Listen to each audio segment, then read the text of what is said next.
All right, what's going on, everyone? Man, I am so excited for this motion comic breakdown. Obviously, this is like a late motion comic breakdown, but I wanted to wait until I actually read this month's event quest, and obviously, I watched the movie Eternals. Man, I loved Eternals, dude. They did such a great job at just making these cool cosmic characters actually be real. Like, it's insane because I was a kid reading these comics, reading these characters, and to see them on live screen was so badass, man. It was so sick. Oh man, and the Celestials, dude, holy shit, man, shivers down my spine because that was insane, dude. I don't want to talk about anything more, but just know that I loved it. If you've seen the movie, you know why I loved it too, because I caught a lot of these Easter eggs and it was insane. But yeah, so I'm gonna talk about a little bit about the movie just to like relate it to what we see in the motion comic, because these motion comics, especially when it's MCU related, they don't really tie into the game as much as they do for the story of these characters for the movie. It's basically trying to tell you the story of these characters relate to the movie, but they're going to be different because they're in the contest. Like, obviously, the same character just living different lives than they do in the MCU, because obviously multiverse, you know what it is. But yeah, so yeah, I'm gonna start off with this. Obviously, we start off in the beginning, and it's actually the area on Earth, 5000 BC, and we see like these carvings, these paintings on the wall, which actually did happen in real life. They use like these red paste, and what we see is like you can kind of see the hand in the top right corner. It's obviously Icarus and Cersei, joining their hands together, and so they do so, and then they start emitting like these cool cosmic eternal energy out of themselves, and it looks like they're joining as one, and it's really cool. Like, it's definitely like they're connecting on a deeper level than we can understand as humans, because they are celestials. And maybe even dive into like the Unimind, which they do in the comics, is that they come together and make this one powerful being. So it's just really cool.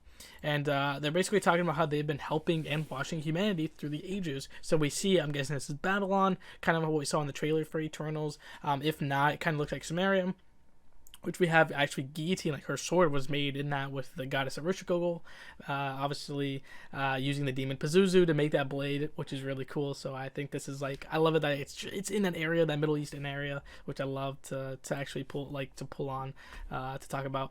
Then we switch to the Dark Ages, man, which is really cool. I love the Dark Ages because guess what, man, that's like King Arthur's time, bro, which I love. Obviously, the Round Table, and obviously for Marvel Comics, that means like Otherworld, that means Merlin, that means Captain Britain, which I really hope is coming to the game next year. And obviously this does connect to Black Knight too because of his lineage. It's really cool. Like, I do think they are really teasing Black Knight, hopefully for the game, because Guillotine in the game, like, she's the first combat original, and she is based off of Black Knight. Like, they're both using cursed blades that they have to fight against because it makes them darker, it craves blood.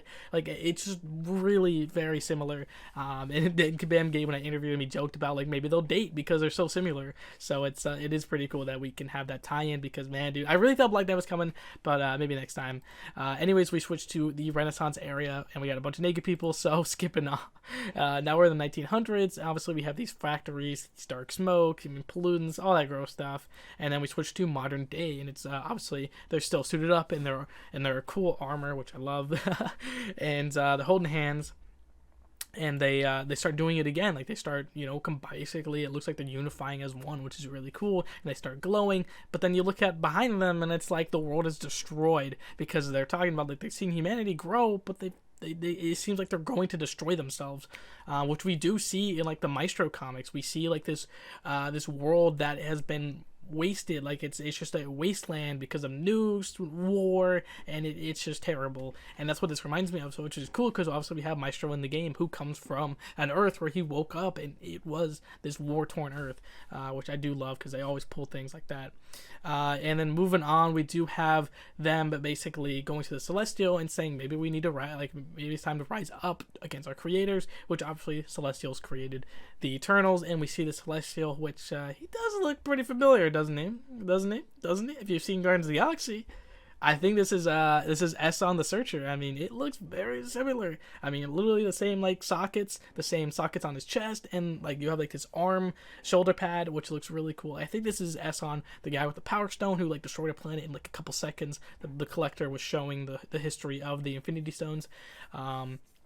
ties in so well to the contest, doesn't it? And obviously I've read this event, so the Celestials do tie into this event too, another threat as well, so it is tying everything into the battle round, which I love. But moving on, there obviously he just blows up, like his eyes start flickering and he just blows up, and then these crystals start spewing out everywhere, and then it seems like they're being crystallized, and then boom, they're like the whole screen is crystallized. And that's the end of the motion comic. And I'm like, wait a minute, is that what I think that was? Because that's a little bit confusing, because the birth of the battle round, if you don't know, actually, is a celestial crashing into a planet because he's dying, and he crashes into this planet, and his guts and his insides just spew everywhere.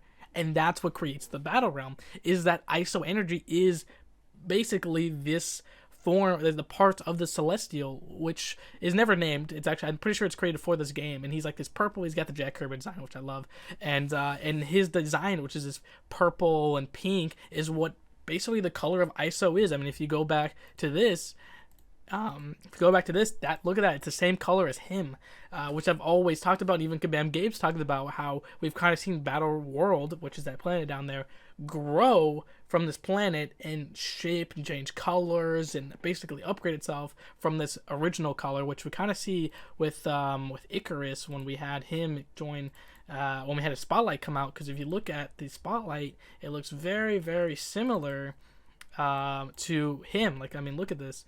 It's literally the same, like this purple pink color, and this is what the background of the game used to be too, which is really cool. That's what Kabam Gabe talked about, is that they specifically made it that way so you could actually see it grow and be from like the core of this celestial to be an actual planet, which is inhabitants now. And it's also, obviously, it is like the pure color of ISO, but it's also the pure color of Karina's powers, because she controls the battle realm. She controls ISO. And the Chrono Surfer obviously is underneath basically the battle realm. So it's very interesting that we can kind of like tie on to all this too. But it does seem like a retcon, which I don't like, because I don't like retcons. But it seems like, and I've read this month's event dialogue, and they say they got trapped in the battle realm because they were escorting the Celestial to his death, because the death of a Celestial means rebirth, because like a star, when they explode, they obviously rebirth, and they create this massive energy burst, and it has to be either viewed or contained or whatnot, and he dies, and he creates the battle realm. But then, and when we had Silver Surfer join the game in like 2018, he's basically banished back in time to the original point of the creation of the battle realm, because the Maestro finds him and the Fantastic Four trying to escape, and they're all banished to different dimensions, and Silver Surfer is banished to basically a different time, and he sees the birth of the battle realm, and that's when we see the Celestial. And if you go back to the Watcher's book, the Codex Continuum, it talks about the creation of the battle realm is the Celestial, and we see it happening. And so I'm guessing this motion comic is telling the same story, just using an MCU character to maybe portray the same thing. I don't know if it's like canon or not. It's really confusing. I asked in the CCP, I didn't get an answer, so maybe it's just not canon. It is canon, but it just represents the Celestial we already have in the game, and that's why ISO is that color, Battle World was that color, etc. But it is pretty cool. Let me know what you guys think. I mean, I hate retcons, but at least it's just the different design, even though I like the design of the original one better, because it fits the color of ISO. Like ISO originally, that natural color of ISO is this color because of the Celestial. So but yeah, thank you guys so much for watching this video. I'll have the event quest dialogue done pretty soon, because I've read all of it. I just need to make the video on it, and hopefully it won't be too long, but if it is, it does tease a lot for the future, which this event is really great because it does tease that. And the Celestials are part of it. A bigger threat is a part of it. Let me just say, it's an awesome event. But anyways, guys, I will thank you guys so much for watching this video. I will see you guys next time. Have a good night, and yeah, peace out, everybody.